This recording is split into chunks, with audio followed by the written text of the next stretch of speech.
Hi, I'm Mitchell Reichert, CEO of June Group. I am here with Mia von Sadovszky from Ruben Postair Associates, and we are in Postair's pub. So I'm the bartender, and she is my customer today. And we're going to talk about some research that her group has done that I think everybody will find really interesting. Mia, thank you so much for being here. My pleasure. I'm so excited. I can't believe we don't have drinks. I know. Well, that's our bad. Maybe after. That's right. They did tend not to make for really articulate conversation. So tell us about this research you did. What we saw really early on is that the differences between millennials and the generations before them to Gen Z were more dramatic and sort of more far-reaching. And that would require a different kind of research approach to really get at those differences. So what we decided to do is we did this very kind of, we call it RPA, like a people-first approach. Like we took a lot of different research tactics into play. So we did mobile ethnographies, a nationally representative sample of mobile ethnographies where we followed kids around via their cell phones, for like a week. Very intimate kind of research. We did Gen Z-led focus groups in California and in Oklahoma to kind of have actually Gen Z moderators speak to Gen Zers to get sort of more pure insights. We did some social media audits across the country. We analyzed a nationally representative sample of Tinder profiles, and I can tell you looking at Tinder profiles of like 18-year-olds is pretty freaky.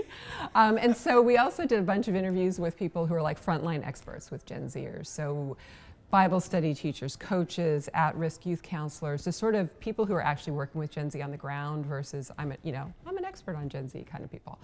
And so we took all of that learning together to kind of come up with our sort of key findings about the generation versus doing just that one survey kind of approach.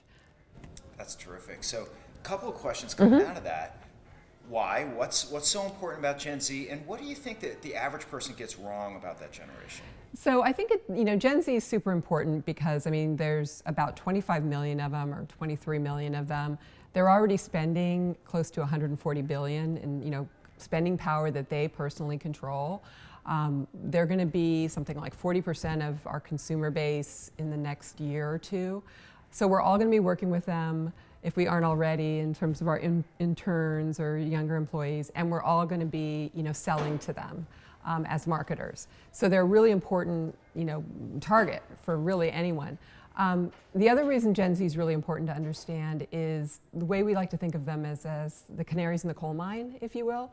So they're the people, every young generation is the generation that's steeped in the current culture. Like they have only known the current culture. And so all of the trends that are affecting, or the forces that are affecting all of us, even the old folks and the little kids, are sort of reflected most purely in that younger generation. So they have some really interesting ideas about identity and context. Absolutely. And that's really our big finding about Gen Z is that we're calling them identity shifters. And the idea there is that the world that they live in and have grown up in is so, it's so like ever-changing, fast-paced, everything today is different tomorrow.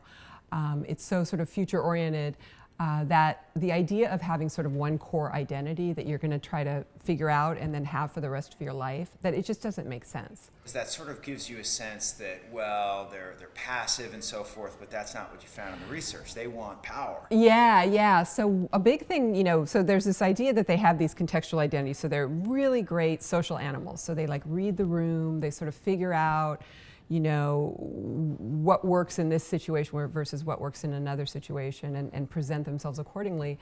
It could make them sound like they're sort of pleasers, if you will.